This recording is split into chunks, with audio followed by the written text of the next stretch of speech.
Hello friend, स्वागत है आपका आपकी अपने ही चैनल में। कैसे हैं आप लोग? उम्मीद करती हूँ बहुत अच्छे होंगे। मैं हूँ आपकी होस्ट प्यारी दोस्त ऋचा शर्मा। फ्रेंड, आज मैं आपसे एक ऐसे पाकिस्तानी सिंगर के बारे में बात कर रही हूँ जो पाकिस्तानी होने के बावजूद इंडिया में भी बहुत लोकप्रिय थी और भारतीयों ने उन्हें बहुत प्यार और सम्मान दिया। बल्कि मैं कहूँ तो उन्होंने पहला गाना हम भारतीयों के लिए ही गाया था। आप जैसा कोई मेरी ज़िंदगी में आए, फिल्म कुर्बानी। आशा है आप लोग सब समझ ही गए होंगे मैं किन की बात कर रही हूँ। जी हाँ, मैं बात कर रही हूँ नाज़िया हसन की। नाज़िया हसन पाकिस्तानी सिंगर थी। इनके पिता बशीर हसन और माँ थी मुजीबा बेगम, जो 1975 में अपने बिजनेस को इन्होंने लंदन शिफ्ट किया और लंदन ही ये लोग शिफ्ट हो गए। तो नाज़िया की जो प्रारंभिक पढ़ाई थी वो तो कराची में प्रारंभिक स्कूल में हुई, लेकिन उसके बाद ये लोग लंदन में ही इनकी पूरी एजुकेशन हुई। लंदन में पढ़ाई होने के बाद लेकिन इन लोगों ने बिल्कुल जो अपनी इनकी सभ्यता और इनकी जो कल्चर थी उसको ही ये लोग फॉलो करते थे। इत्तेफाक से हमारे यहाँ की जो मशहूर हमारी आर्टिस्ट हैं जीनत अमान, वो नाज़िया हसन की माँ की बहुत अच्छी दोस्त थी। एक बार जीनत अमान इनकी माँ से मिलने लंदन गई हुई थी।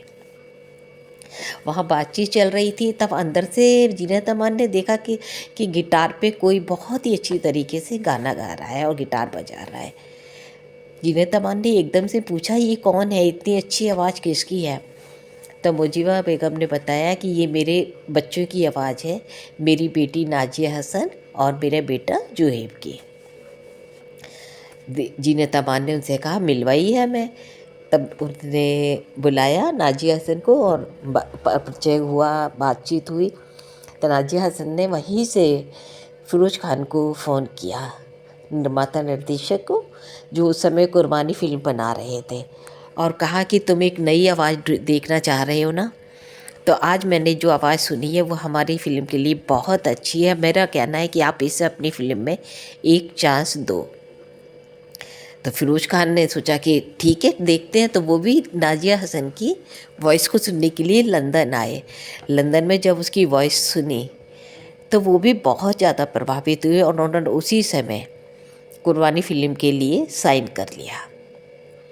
तो इस तरह कुर्बानी फ़िल्म में आप जैसा कोई मेरी ज़िंदगी में आए, ये गाना नाज़िया हसन को मिला। इसके बाद तो इनकी कई एल्बम आए, boom boom I, camera camera I, disco दीवाने बिद्दू की संग आई, और सारे गाने एक से बढ़कर एक हिट हुए और बहुत ही ज़्यादा लोकप्रिय हुए। बल्कि इनको उसका भी ऑफ़र मिला फ़िल्म का, लेकिन इनकी माँ ने साफ मना कर दिया, क्योंकि बताए ये लोग अपने पाकिस्तानी कल्चर को ही फॉलो करते थे। बोले हमने अपनी बेटी को गाने की इजाज़त दे दी है, लेकिन वो फिल्मों में काम नहीं करेगी।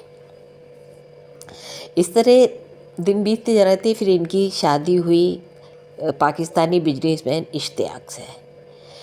इश्तियाक से शादी हुई तो ये फिर दोबारा से लंदन से अपने कराची शिफ्ट हो गई। लेकिन शादी के बाद इन्हें पता चला कि इनके पति की 2 शादियां पहले भी हो चुकी हैं।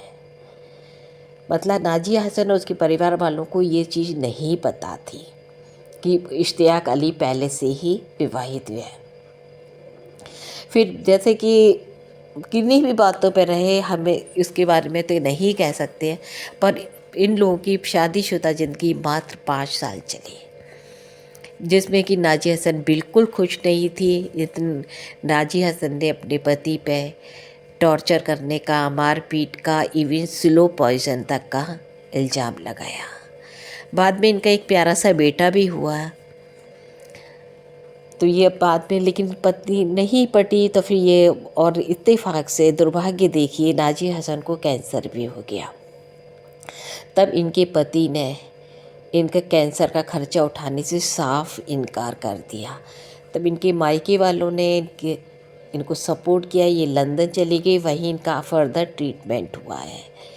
नाज़िया हसन ने मरने से पहले अपने बयान में कहा था कि मेरे पति ने मुझे बहुत ज़्यादा टॉर्चर किया है और उस व्यक्ति के संग रहने से अच्छा है मैं मौत को गले लगा लूँ, मैं अपने पति के साथ बिल्कुल नहीं रहना चाहती हूँ। इससे आप समझ सकते हैं कि अगर कोई स्त्री इस तरह की बात कह रही है तो उसने कितनी मानसिक और शारीरिक प्रताड़ना झेली होगी। लेकिन वो अपने बच्चे के लिए जीना चाहती थी। वो कहती थी मैं अपने बेटे के लिए जीना चाहती हूँ, इसलिए उन्होंने बहुत कीमोथेरेपी कराई, लेकिन उनकी स्थिति में कोई सुधार नहीं हुआ। उनके भाई जोहिम ने भी बताया कि उनकी तो कोई स्लो पॉइजन दिया जा रहा था। और दुर्भाग्य देखिए कि उनकी 2000 में मृत्यु होने के बाद, 13 अगस्त 2000 में मृत्यु होने के बाद भी 5 महीने तक उनके शव को दफनाया नहीं गया।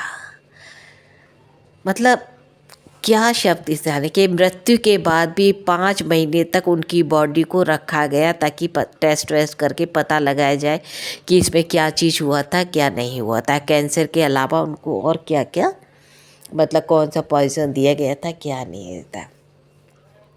हालांकि रिपोर्ट में ये नहीं हुआ था, लेकिन पता नहीं चला था। पर ईश्वर ही सच जानते होंगे कि आखिर क्या सच्चाई थी। लेकिन बस दुख की बात ये है कि इतनी प्यारी नाज़िया हसन आज हम सबके बीच नहीं है। उनको सिंगिंग उनका पहला शौक़ था, उसके अलावा उन्हें दूसरा गरीबों की सहायता करना, सेवा करना बहुत अच्छा लगता था। तो उनकी मृत्यु के उपरांत उनके भाई जोहेब और उनकी छोटी बहन ज़ारा हसन ने भी नाज़िया हसन फाउंडेशन के नाम से एक NGO की स्थापना की, जो पाकिस्तान में आज भी गरीब बच्चों को खाना वगैरह खिलाना, उनके लिए घर वगैरह आदि की मदद करता है। और एक प्यारी सी सिंगर और हम दोनों लोगों के बीच में से एकदम से 35 साल की आयु सच में बहुत कम होती है। आज भी उनकी माँ उनको याद करती है, परिवार वाले उनको बहुत भावभीनी रहती है। उनको मृत्यु उपरांत पाकिस्तानी सरकार ने 2002 में उन्हें परफॉर्मेंस पुरस्कार, बेस्ट परफॉर्मेंस का पुरस्कार दिया और उनको पाकिस्तान के नाइटिंगेल के नाम से भी जाना जाता था। बस यही एक छोटी सी रियल स्टोरी है नाज़िया हसन की, जो मैं आपके संग शेयर करना चाहती थी। चलिए बताइएगा आपको कैसी लगे, और फिर मिलते हैं जल्दी से एक बहुत अच्छे से वीडियो में। तब तक के लिए बाय बाय।